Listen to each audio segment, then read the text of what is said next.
పురంజయుని పరాజయము.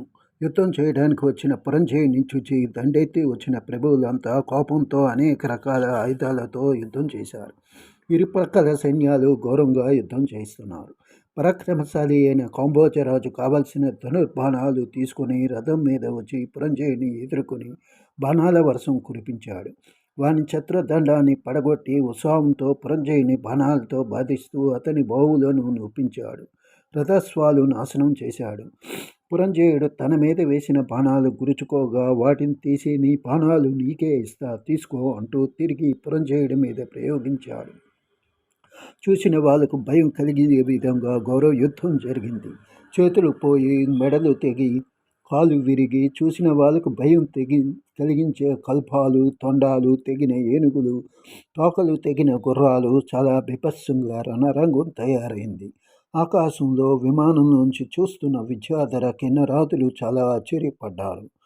ఆ యుద్ధ రంగంలో పురంజయుడు బలసమేతంగా ఓడిపోయి సాయంకాల సూర్యాస్తమయం అనంతరం కోటకు చేరుకున్నాడు.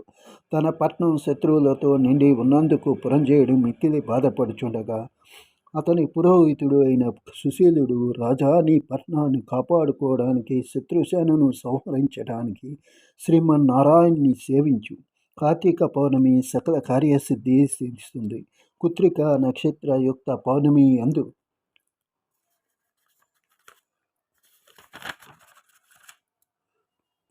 విష్ణు సేవ చేయి, జయం కలుగుతుంది. ముందు చెప్పిన దానికంటే హితమైన దానిని చెప్తాను విను. తాత్కాలమైన పుట్టిన మహలతో పూలతో విష్ణువును పూజించవలను. విష్ణు సన్నిధానంలో దీపారాధన చేయటం వల్ల చాలా మంచిది. కృష్ణ గోవింద అంటూ ఆలయ సాన్నిధ్యంలో నాట్యం చేయటం ప్రశస్తం. ఆ విధంగా చేయటం వల్ల నీకు ఒక కుమారుడు జన్మిస్తాడని ఈశ్వరుడు చెప్పగా విన్నాను. భక్త రక్షణార్థం శ్రీ మహావిష్ణువు చక్రాయుధాన్ని పంపుతాడు. నీ పెద్దల ఆచారాన్ని బట్టి సత్కార్యాలు చేయి, బ్రాహ్మణ భక్తి కలిగి కార్తీక రథం చేయి అని అన్నాడు. ఇది శ్రీ స్కంద పురాణ అంతర్గత కార్తీక మహాత్మ్యనందలి 21వ అధ్యాయం సంపూర్ణం.